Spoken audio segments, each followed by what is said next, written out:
Hola, mi nombre es Marcela Monsalve Henao. Mi grupo está conformado por Ángela María Lopera Pérez, Levis Trujillo y Catalina Suárez Mora. El tema que nos corresponde a nosotras en el grupo es casos y controles, estudios de cortes, sesgos o error de medición. Me corresponde casos y controles. Se trata de un diseño que comienza con sujetos que tienen la enfermedad o evento de interés, para después investigar y conocer los factores que puedan estar relacionados. Una vez identificados los casos y los controles, la exposición se distingue en 4 grupos, que son casos que estuvieron expuestos, casos que no estuvieron expuestos, controles que estuvieron expuestos y controles que no estuvieron expuestos.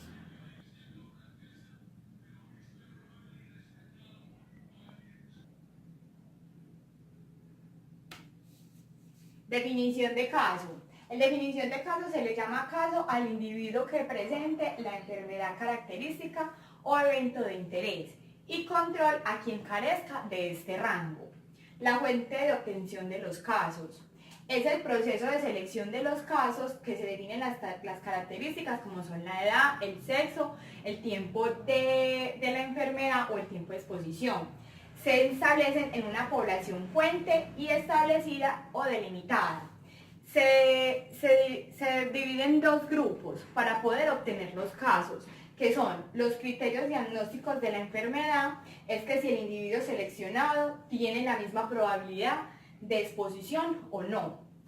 El segundo, criterios de inclusión y exclusión de los individuos. Se definen las características en cuanto, como lo habíamos dicho antes, en cuanto a la edad, el sexo, el tiempo de exposición, tiempo de enfermedad, que deben de tener los individuos para ser excluidos o descartados. Tenemos también lo que es las ventajas y las desventajas de los casos y controles. Las ventajas y desventajas de los estudios de casos y controles podemos obtener que las ventajas son útiles para el estudio de problemas de salud poco frecuentes o crónicos o con periodos de incubación y latencia prolongados.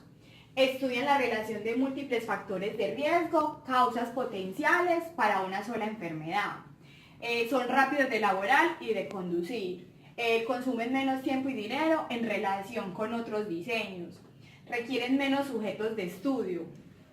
En las desventajas podemos obtener lo que son poco útiles cuando la frecuencia de la exposición al evento de interés es muy baja.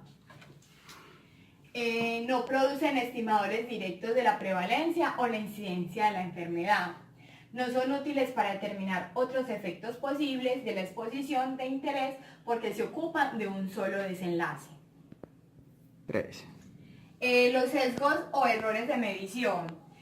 Todo estudio epidemiológico está sujeto a cierto margen de error, por lo que es importante conocer las fuentes principales y diferentes procesos o procedimientos que se utilizan para minimizar el impacto en los resultados. El error aleatorio o no sistemático ocurre cuando las mediciones repetidas, ya sea un mismo sujeto o en diferentes miembros de la población en estudio, varían de manera no predecible. El error sistemático no aleatorio ocurre cuando esas medidas varían de manera predecible y por lo tanto se atiende a sobresubestimar el valor verdadero, a lo que sale en medidas repetidas. Cuando interfieren con la validez interna de los estudios, se clasifican en tres estudios, lo que son sesgos de selección, sesgos de información o sesgos de confusión. En los sesgos de selección se refieren a los errores que se introducen durante la selección o el seguimiento de una población que está en estudio. Los sesgos de información son errores que se incurren durante los procesos de la medición en la población de estudio. Una es lo que se hace en la introducción y la otra es durante la investigación de los procesos. Los sesgos de confusión se originan por la imposibilidad de asignar la exposición de manera aleatoria en los estudios observacionales. Tenemos varias clasificaciones de sesgos. 3. Bueno, los sesgos tienen una clasificación. Se clasifican en los estudios de cohorte y en los estudios de casos y controles. Los sesgos más frecuentes en los estudios de cohorte están el sesgo de evaluación del resultado, sesgo de la calidad de la información, sesgo de seguimiento, sesgo por falta de respuesta, sesgo del observador. Sesgos más frecuentes en los estudios de casos y controles. El sesgo de Bergson, que son los casos hospitalarios, el sesgo de Palancia de Neyman, que son los casos prevalentes, más casos de incidentes. Y referencia selectiva, que es de expertos, y detención por su estatus o exposición.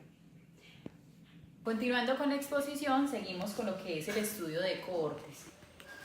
En este estudio es un tipo de investigación observacional y analítica en la que se hace la comparación de la frecuencia de aparición de un evento entre dos grupos. Como pueden ver acá en la proyección está lo que es personas expuestas y personas no expuestas. Ambos grupos en el estudio de cohortes va a ser un grupo sano, ambos. Y de ellos hay unos que van a estar expuestos a un factor de riesgo o a una condición que puede hacer que las personas se enfermen o que normalmente no se enfermen. Y que también los que no están expuestos también aparezcan algunos enfermos y otros que no estén enfermos. Las características de un estudio de cohortes, y entre ellas está el grupo de personas que tienen algo en común. Por ejemplo, que sean hombres de determinada edad, que pertenezcan a un sitio geográfico igual, que pertenezcan y tengan todas las mismas condiciones. Acá podemos ver que se estudia los grupos durante un tiempo determinado. En ese estudio puede decir, este estudio va a durar 1 año, 6 meses, 5 años, lo que quiera pues el estudio como averiguar en ese tiempo en que las personas estén expuestas. Responde a la pregunta, ¿qué pasará? La idea siempre es averiguar qué se quiere, qué se logrará después de este estudio, o sea, si las personas van a estar enfermas, no están enfermas, o si de acuerdo a la condición van a tener algún beneficio.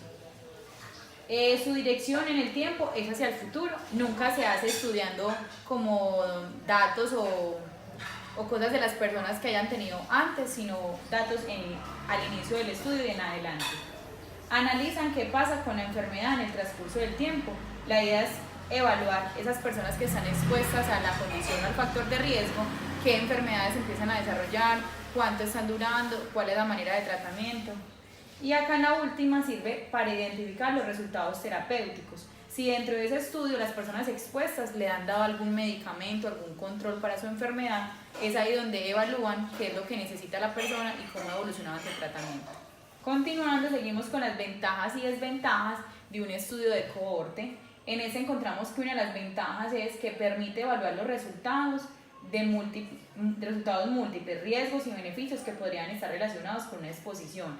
La idea del estudio precisamente es eso, que evaluar unas personas que estén expuestas o no a un peligro, a un riesgo, a una condición para que desencadenen alguna enfermedad y poder localizar lo que es el beneficio. Y acá la otra ventaja es la incidencia de la enfermedad, puede determinarse para los grupos que están expuestos y los no expuestos. Ahí es donde el estudio arroja que las personas que están expuestas a la enfermedad sí tienen más prevalencia de generar la enfermedad o no. Y acá en las desventajas podemos ver dos muy... Acá en las desventajas de este estudio podemos ver las pérdidas en el seguimiento pueden introducir sesgos de selección. Es decir, cuando hay personas que salen del estudio en el transcurso del mismo, o cuando las personas a causa de muerte o algún otro suceso salen del estudio, es ahí donde los resultados que salen al final pueden dar un sesgo de selección debido a que no tenemos todos los datos unidos. Y acá la última, se puede introducir sesgos de información si la identificación de la enfermedad puede estar influenciada por el conocimiento del estado de exposición al sujeto. ¿Qué quiere decir esto? Que la persona a la cual están haciendo el estudio casi siempre nunca sabe que está dentro de ese estudio y que está expuesto a tal condición. Ellos están en un estudio, les toca hacer determinadas tareas, pero no saben en sí qué es lo que están buscando mediante ese estudio de cohorte. Ya si la persona se entera y puede influenciar esa información, es donde la información puede ser sesgada y no dar los resultados que se esperan. Con eso terminamos lo que es el estudio de cohortes. Ya se hizo el de sesgos por mi otra compañera Marcela y el de estudio de casos.